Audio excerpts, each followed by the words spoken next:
What's going on, Husker fans? Ethan Vice here, 4 hours to Lincoln. I hope you all had a wonderful weekend. This is a very late show because I decided to do it after the basketball game.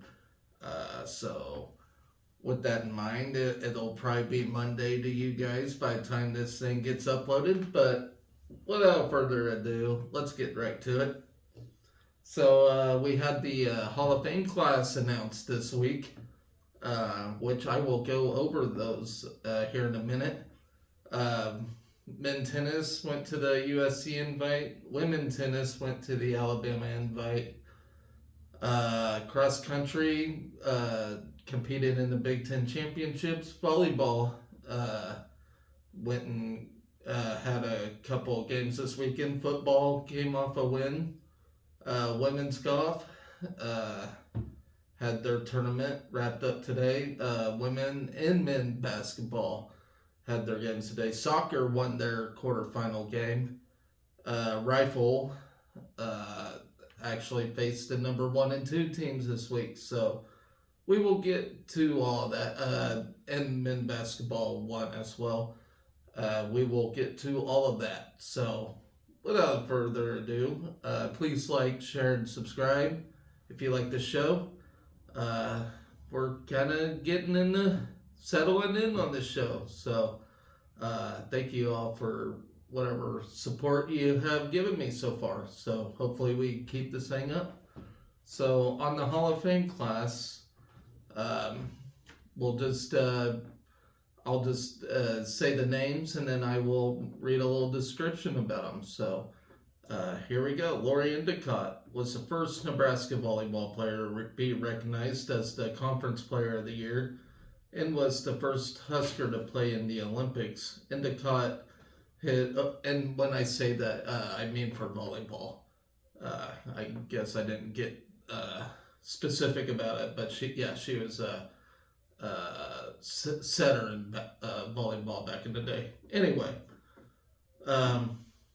she was the first Husker to play in the Olympics. Endicott hit over 300 as an outside hitter her first 2 seasons when she was also a part-time setter. In her sophomore season, she played a key role in leading Nebraska to an NCAA runner-up finish. Endicott moved into the starting setter role as a junior and senior, when she was a Big 8 Player of the Year and All-American each season. As a junior, she was the 1987 Big 8 Player of the Year and second-team All-American in her final season in 1988. Endicott repeated as Big 8 Player of the Year while earning first-team All-American accolades and second-team American All-America recognition. She ended her career as Nebraska's all-time leader in assists with 3,117. From a team perspective, Endicott helped Nebraska to the Big 8 title in each of her 4 seasons from 85 to 88, including 4 regular season championships and 3 tournament titles. Following her Husker career, she was a member of Team USA for the 92 and 96 Olympics, winning a bronze medal in the 1992 Barcelona Games.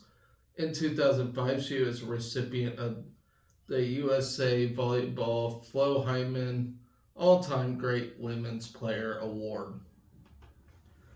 So now here's everybody's favorite, Tommy Frazier.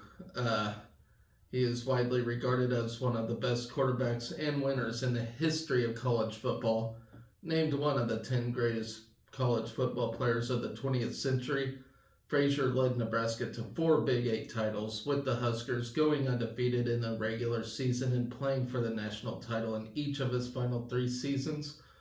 Frazier posted a 33-3 record as Nebraska's starting quarterback, culminating with a back-to-back perfect national championship seasons in 94-95.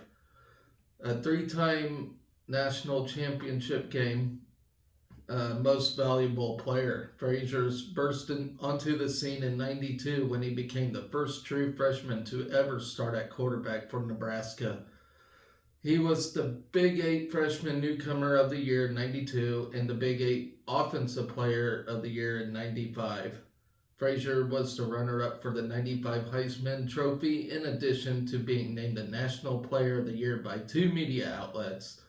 He finished his career, including bowl games, with 4,003 passing yards and 2,290 rushing yards. Frazier accounted for 6,293 yards of total offense, with 85 total touchdowns.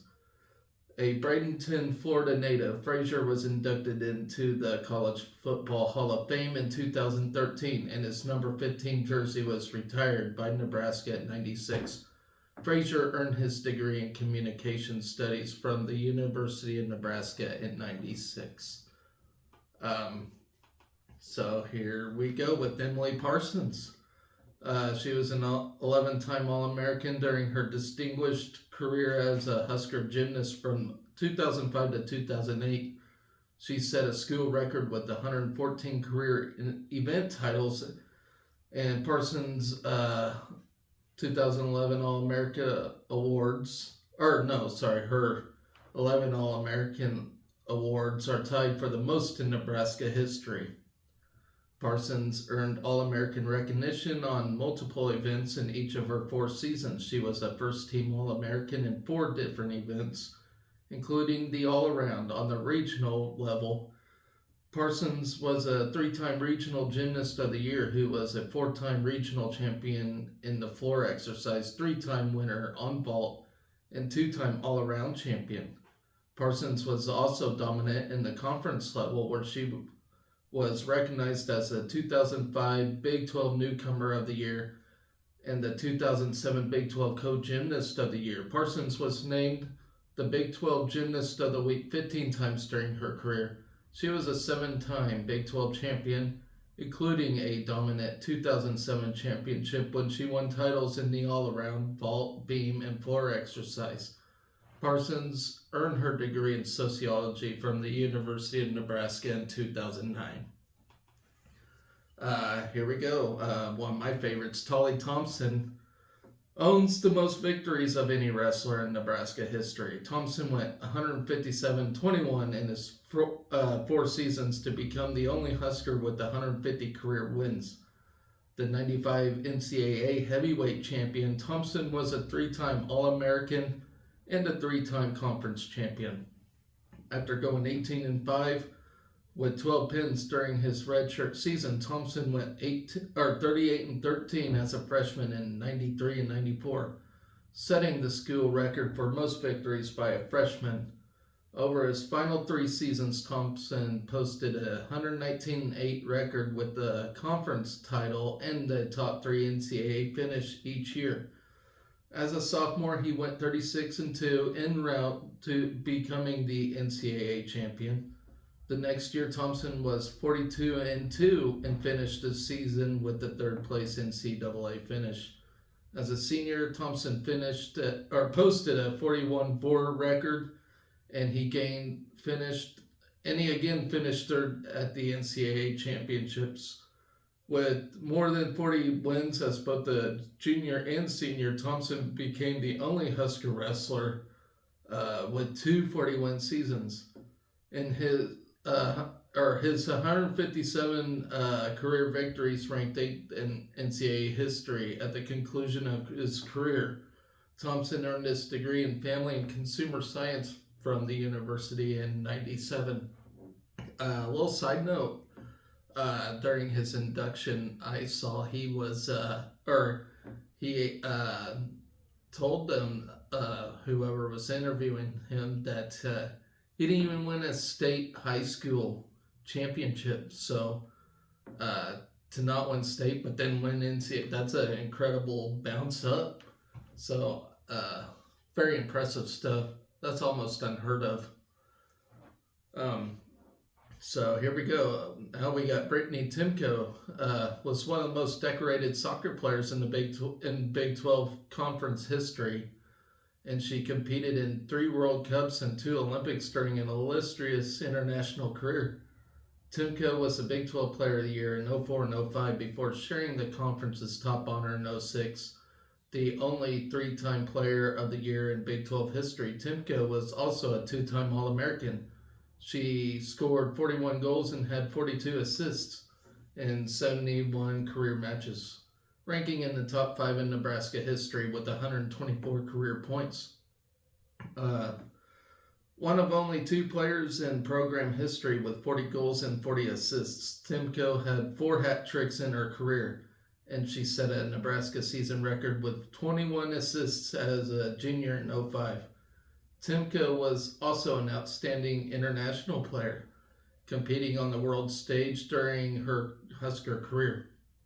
In her freshman season, Timko helped Canada to a 4th place finish in the Women's World Cup. 1 year later, she won the Golden Boot Award as the top scorer at the 2004 FIFA U19 World Championship.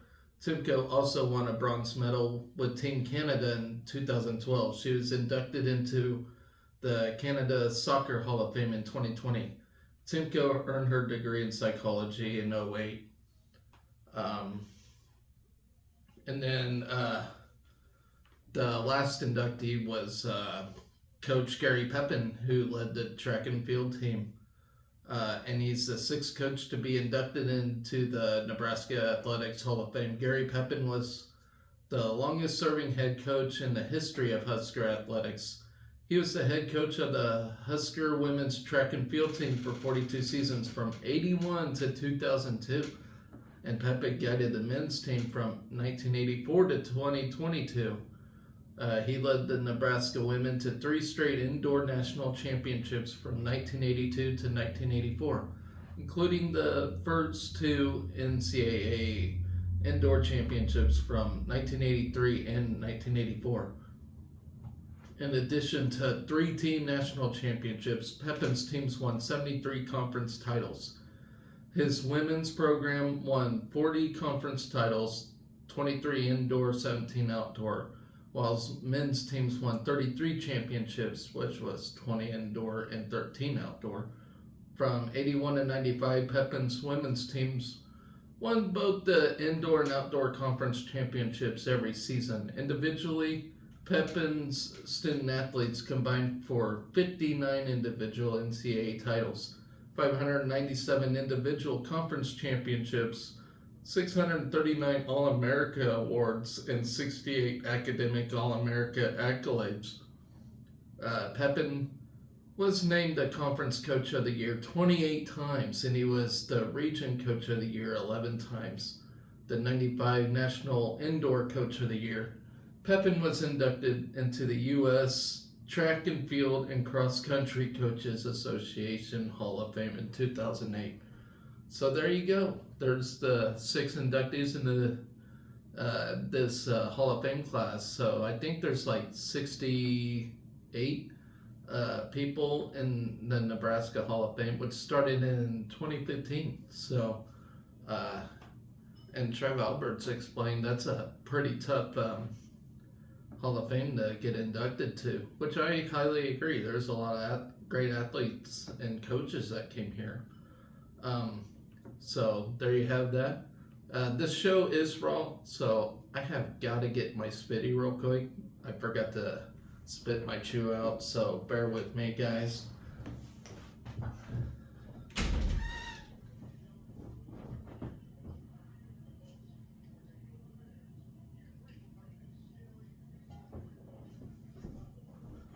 Alright, with that, I apologize. Nasty, filthy habit. Don't do it, kids. Anyways, so with that out of the way, we had the men and women tennis had tournaments this week, and like I said, I don't know much about tennis, but I was just looking at the men's bracket, and we didn't even make it past day 2. But I'll read off what the results anyway. So day 1, Rudy Christensen in the singles draw. He had a bye in the first qualifying round. In the round of 32, he beat Maxim Groisman of Portland. And then day 32, when he made the round 32, he lost to Carl Kazuma Lee of USC. Nikolai Saisoev. Day one, singles, round of 64. He had a bye, lost to Nicholas Tibet of Portland as well. So, looks like Portland had our number. Nick Weinhorn withdrew from tournament for unknown reasons. Anton Shep and Nikolai Saisoev, however you pronounce his name, they competed together in doubles. So on day one of that, they had a bye, they had a bye in the qualifying round, and then a round of 16 defeats Nicholas Okana and Cade Fernando of Portland. And then day two, round 16, lost to Samuel Rubel and Nairoop Belhimi of USC. So that pretty much does it for the men. And then women's tennis. So they didn't do much better either. Let's see. So they went to Alabama, and it was the Roberta Ellison Fall Classic. They finished with an 8-4 record in doubles and 12-12 mark in singles. So I guess not bad, but not great. It is spring season for tennis, so it doesn't really matter. It's kind of like how basketball is right now with their exhibition. None of it really matters in the long run anyway. So that'll leave us with real competition. First Big Ten championship of the year, which was in cross country. So the women finished in 7th place. I thought we were going to have a better finish than that. I really thought Berlin Schultz was just going to continue her ways, but she didn't do as good as I thought she would. So anyway, Allie Bainbridge got 19th, Hannah Godwin got 40th, Berlin Schultz 43rd, Bryna McQuillan 51st, Taya Skelton 53rd, Cami Miracle 66th, Emma Ralston 92nd, Haley Trotter 95th. There's more. Jacqueline advances. She got 102nd. Lindsey Blim 142nd. Sadie Danielle 144th. McKenna Lovehound 150th. And then the men did terrible. They got 12th place overall. Trevor Acton, he got 60th. Jerry Jorgensen 92nd. Sam Kirchner 93rd. Colby Erdkamp 94th. Cal Puskar 99th. Eric Carruthers 120th. Grant Wasserman 123rd. Nolan Miller 124th. Joe Buckmer got 126th. Cross country will race at the NCAA Midwest Regional on Friday, November 10th. Action begins at the Greiner Family Cross Country Course in Stillwater, Oklahoma. So stay tuned for that. Now to the more exciting stuff, volleyball. So we played Maryland on Friday, and I didn't get to watch this match for various reasons, but it looked like we got the sweep in that. I mean, we swept Maryland and Rutgers, both going Friday and Saturday. So good job by them. We moved 21-0. So we're still unbeaten. The Citadel lost yesterday, I believe. And so we're the only remaining unbeaten team in the NCAA right now. So that's exciting stuff. And like I've been saying all along, that home match against Wisconsin was super important. We needed that because, quite honestly, I think when we go back to Wisconsin, we might get slammed there. But hopefully the ladies prove me wrong on that. So yeah, a sweep in volleyball, and can't really complain too much about that. Not really much to be said, except, Harper Murray and Merritt Beeson continued their ways. Lexi Rodriguez keeps defending, along with Lainey Choboy and company. I mean, good stuff by the volleyball team. I pretty much fully expected wins, sweeps even better. So, uh, not too much to say about that.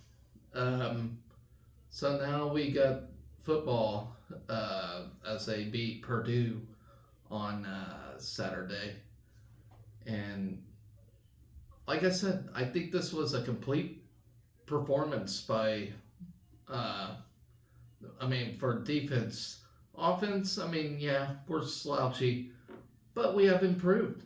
And with the offensive line basically being new, we actually kicked ass. Of course, they made mistakes. They're going to make mistakes, especially when they're young. But, they played probably the best game they could. And, yeah, we won it. And that's all. One more point than the other guy. That's all that really matters at the end of the day. So, not much to complain about. We did see why we don't start Jeff Sims. What's there to say? He couldn't hand the ball off, and he fumbled, and it was recovered and ran all the way in for a touchdown. So I think that's a good reminder for fans as to why we're not starting Jeff Sims. He just cannot keep the ball under control. But terrific young man, though. He's a really good dude, and I hate that for him, but facts are facts, and we'll see. We'll see where his career winds up. I hate for him to not be able to play football again, but I think he really needs to seriously consider moving a position. But Heinrich Harburg didn't do much better today or yesterday either. He had 4 fumbles, I think, 3 or 4 of them himself. He just couldn't keep the ball under control either, and he just basically blew everything. What's more to say? But all in all, terrific performance. And I gotta find it in my notes, but somebody did get their first touchdown of the year. And how about that? How about that defense? You have Nash Hutchmacher, you got Jamari Butler, Isaac Gifford. Them guys are tearing it up. They're doing amazing. Malcolm Hartzog, he's made some good plays. Let's see. Jalen Lloyd, how about that 73-yard touchdown run? That's who I was trying to think of. Amazing run. That his first career touchdown as a Husker. And then Tristan Albano, who was a hero for the 2022 state game, title game, who kicked a 60-yarder. He made a 55-yarder yesterday, and that was really neat to see. It's really good to see we got a kicker that can make those kind of plays. So, and he totally didn't really even need to kick it. We could have just easily punted in that situation, but I think Matt Rule wanted to see what he got, and he kicked against the wind from what I heard. So, terrific stuff by Tristan Albano. But of course, I ain't gonna go through so much on the negatives, especially when we got a win and we're still basically rebuilding. I think there's a lot more positives in this game than what most people realize. To me, anyway. We are rebuilding, and that's just the name of the game. We're gonna make our share of mistakes. We just are, but I do see us getting 1% better, each time. So a lot of positive things, and how about Emmett Johnson? He's he's proven to be a really good running back for us. Uh, did Anthony Grant lose the ball again one time? I think he did. But Emmett Johnson's looking really good. He's for real. But yeah, what else can you say about the black shirts? There's doing so good, and everybody's talking about Tony White and needing a pay raise, and I totally agree with that. He really does. Unless he ends up getting a head coaching job somewhere, I think he's gonna have to be one of the highest paid coordinators in the country. But we'll see. Maybe he's that devoted to Matt Rhule. I don't know. But, at the end of the day, money does talk. But he's doing a fantastic job with these guys. And I really do not want to see him go. We need to do everything we can to keep him. He's just doing a tremendous job. All the coordinators are pretty much, except for Satterfield. He makes some boneheaded plays. He did call a play, like, what was it? We're on the goal line, and it was like 3rd and goal, like 1 inch to go, and we call a shotgun. I don't understand that. We did it twice in a row. The second time, we luckily got it in the end zone by throwing it. But seriously, come on. Can you not just pound it in, That'll be like a bitch from me, because it's like any good team can just line up under center and just bulldoze. Like, it just kind of tells me we're not that confident with this offensive line. Purdue had some really big boys up front. They really did. But, man, you got like an inch to go. I don't know. I would have called like a sneak, surely you can just lean forward and get in there, but I don't know, easier said than done, I suppose. But anyway, that's basically like one bitch moment from me talking about this game. But really, all in all, a lot of positive takeaway.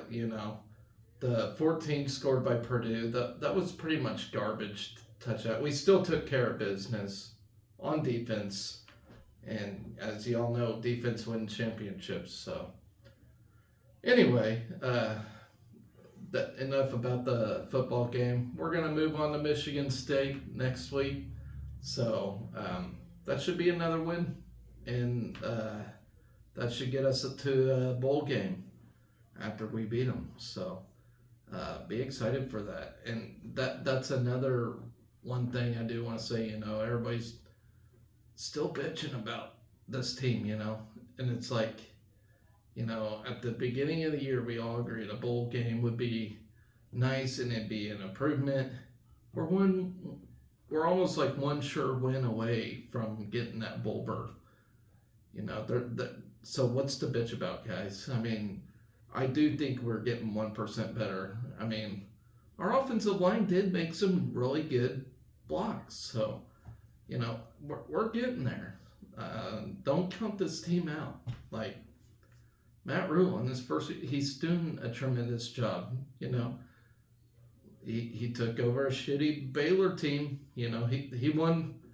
What if we won 1 or 2 games in his first season? I don't think we would even keep him.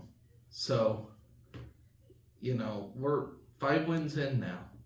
And we got 4 games left. So let's see how this thing finishes out before we start bitching. Anyway, great victory. Moving on to women's golf. They had their tournament at the Landfall Tradition. So on my notes, I did write day by day, but at the end, the final day is what really matters. So we tied for 14th at it, so not a very good day. But Kellyanne Strand did make the top 15. She tied for 15th, so good on her. She's one of our best golfers we've had in quite some time. Miyu Takahashi, she tied for 54th. Arden Lushim tied for 64th. Lena Hassert and Michaela Babrova tied for 77th. And they will not be back in action until spring. So when the real shit begins, basically. Anyway, so moving on to basically today's stuff. Women's basketball played their exhibition game. I'm not going to get too much into that just because it was an exhibition, but we executed and won 83-47. I didn't even really watch much of the game, to be honest, so I didn't write any notes down. But we won 83-47, so good start to our season, I suppose. Just an exhibition game, so none of it really matters. The stats won't count, the game won't count, nothing counts in it, so I won't really get into that. Same as men's basketball, which we won that today as well, just about an hour and a half ago, to be precise, and I don't even remember the score of that game. It's kind of similar to this score, though, and we were without a few guys in that game.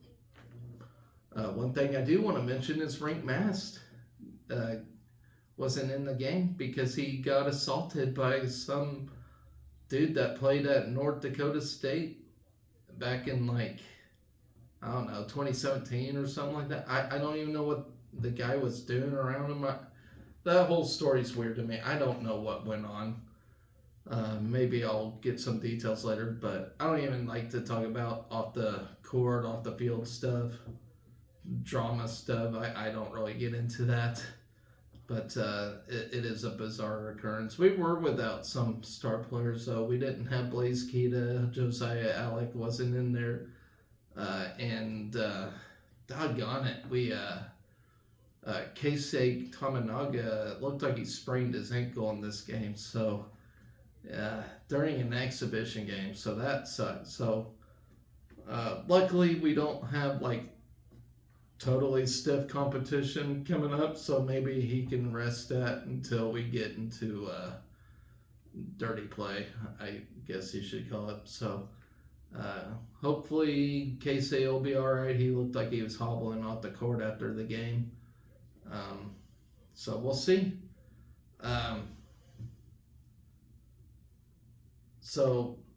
Rifle now, and it was to be expected. We squared off against West Virginia and TCU, both number 1, number 2 teams this year, and they certainly look like so.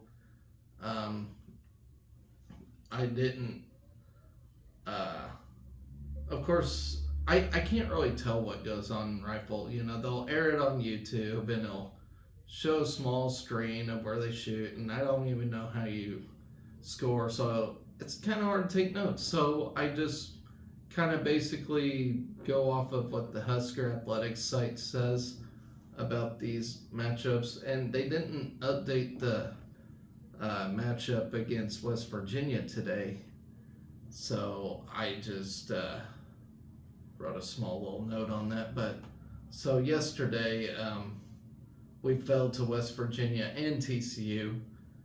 We had a team aggregate score of 4,699, while TCU shot a 4,730 and West Virginia shot a 4,748. Senior Cecilia Aussie placed 4th overall with a score of 1,184. She was joined in the top 10 by sophomore Emma Rode, who got 9th in that meetup, and junior Mackenzie Strouk, who got 10th. And the air rifle Aussie shot a 596 to tie for third. Rode shot a 593 for 12th. Strouk shot a 592 to tie for 13th. Freshman Charlie Mick shot a 591, tied for 15th, and sophomore Tori Watts shot a 591 to tie for 15th, also placed in the top 15. In the small bore, Aussie finished tied for 7th with the 588. Road tied for 14th with the 581. Mick shot a personal best of 581 in the event to finish 16th. And then today we matched up with West Virginia once again, and as expected, lost. But it was actually, we shot a pretty good score in this one. We, even though we lost, we shot a 4,722, but it wasn't enough. West Virginia got 10 more than us. So that's a great rifle team. They're obviously deserving of their number 1 spot. So is TCU with their number 2 spot. But Cecilia Aussie got 2nd overall with the 1185 aggregate score. Tori Watts 3rd with 1183, and Emma Rhodes 6th place with 1180. So, I mean, even though we lost those 2 matchups, we still shot well, it seemed like. And then I talked about men's basketball, so that leaves us the best for last. We won our soccer game today against Ohio State. So, like I said, I told you guys we need to pack Barbara Hibner and support these girls, and we certainly did. It seemed like a pretty good atmosphere. 38 degrees soccer game. I mean, everybody was bundled up, and it looked like everybody's out there watching a football game. I guess technically it is football, but we call it soccer here. But before this game, earlier this week, the soccer ladies there's a good chunk getting recognized by Big Ten. So I'll read them off. Eleanor Dale became the first Nebraska women's soccer player to claim Big Ten Forward of the Year honors when the conference announced its annual awards on Friday. So, good for her.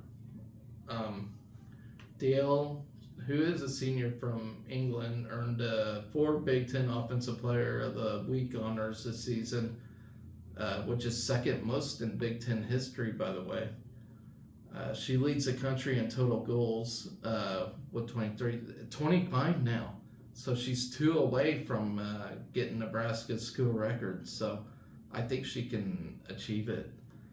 And it would have been nice had she get the hat trick today. But and game-winning goals with 7, while also leading the conference with shots with 110 shots on goal, 53 and points, which is 50. Dale's total goals and points are the most in Big Ten since 2001, which was Christy Welsh from Penn State. She had 25 goals and 68 points. So Eleanor Dale could top that in this tournament. So let's see. Dale, who has tallied 9 braces this season, is tied for 3rd on Nebraska's season goal scored list. She trails only Kim Essinger, who scored 27 goals in 1998 and 26 goals in 1997. Nationally, Dale is in 1st shots per game, 6.11 to be precise, and goals per game with 1.28, and 2nd in points per game, 2.78, and shots on goal per game, which is 2.94.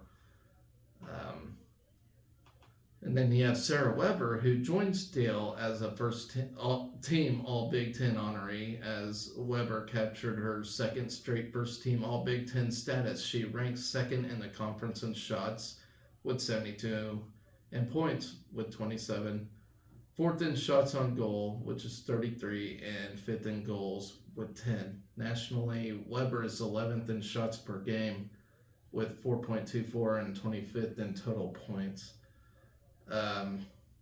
Then you have junior midfielder Haley Peterson and junior Jordan Zaid, who added 2nd team All Big Ten honors, while senior Reagan Robb earned the Big Ten Sportsmanship Award for the Huskers. In addition to Nebraska's 5 Big Ten honors, John Walker was named Big Ten Coach of the Year by his peers for the second time in his career. It is the 4th Conference Coach of the Year award for Walker, who was the 2013 Big Ten Coach of the Year and the 96 and 99 Big 12 Coach of the Year. Walker was also the National Coach of the Year in 96. So this just shows how good a season we're having, and we're on pace to being like one of the best teams to play at Nebraska. So we'll see. I mean, the best team ever made it to the 3rd round in the NCAAs. So let's see if we can top that this year.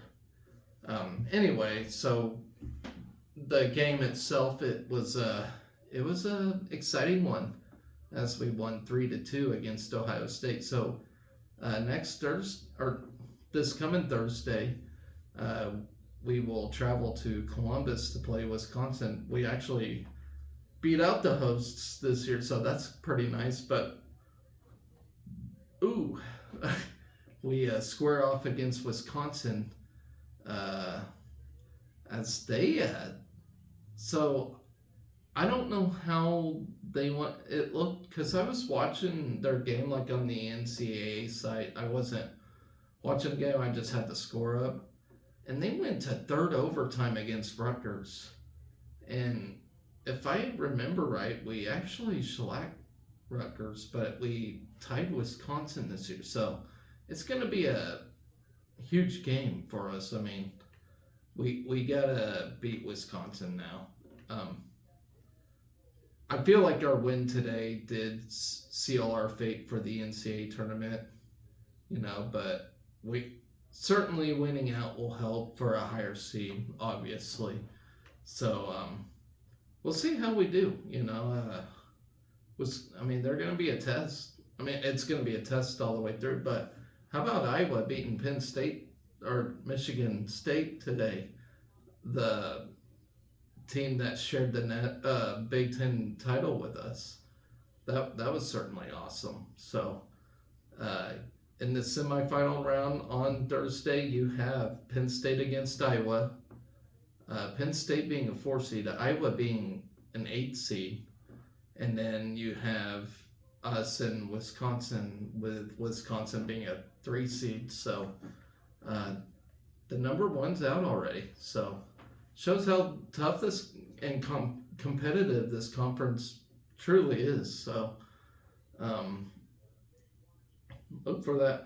Eleanor Dale, as I mentioned, she got her 25th goal today, getting 2 total in this game. Yeah, pretty much it for that. It was a tough contest, like I said, Ohio State scored 2 on it. Like we would score, they would score. We'd answer back, they answered back. But we finally got the final one, which I think Dale got the game winner in that. So congratulations, soccer team. Can't wait till Thursday now for that.